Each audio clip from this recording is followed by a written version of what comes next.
Number one, put God first.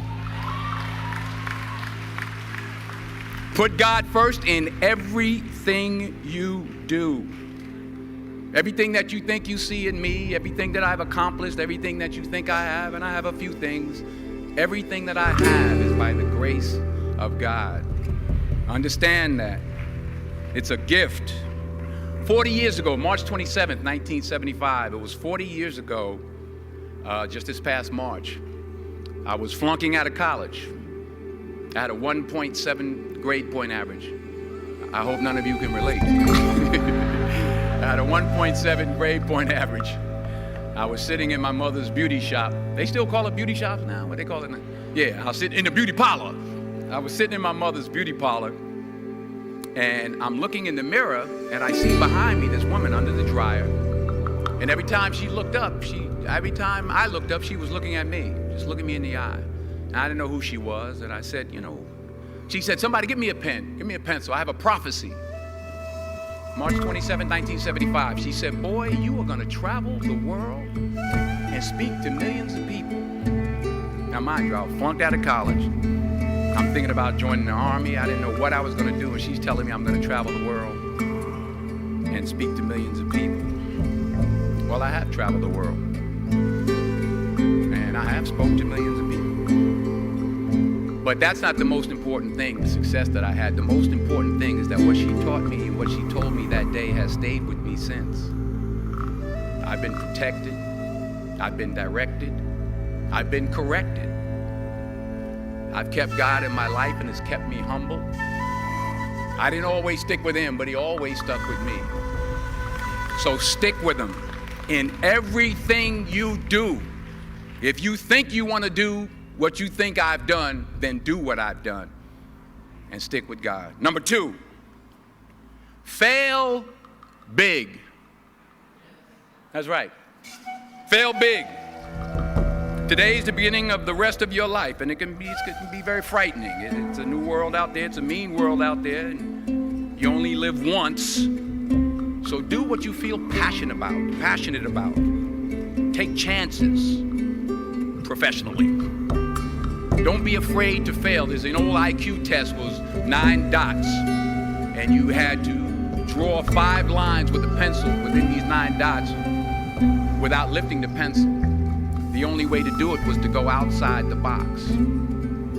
So don't be afraid to go outside the box. Don't be afraid to think outside the box. Don't be afraid to fail big, to dream big. But remember, dreams without goals are just dreams, and they ultimately fuel disappointment. So have dreams, but have goals. Life goals, yearly goals, monthly goals, daily goals. I try to give myself a goal every day. Sometimes it's just to not curse somebody out. Simple goals, but have goals. And understand that to achieve these goals, you must apply discipline and consistency. In order to achieve your goals, you must apply discipline, which you have already done, and consistency every day, not just on Tuesday and miss a few days. You have to work at it every day. You have to plan every day. You heard the saying, we don't plan to fail, we fail to plan. Hard work works. Working really hard is what successful people do. And in this text, tweet, twerk world that you've grown up in, remember, just because you're doing a lot more doesn't mean you're getting a lot more done.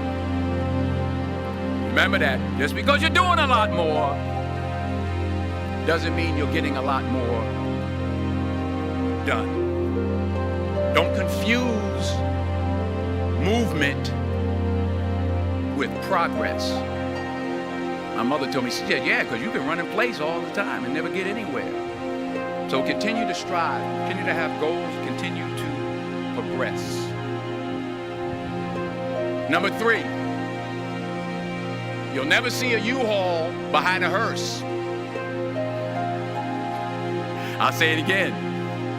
You'll never see a U-Haul behind a hearse.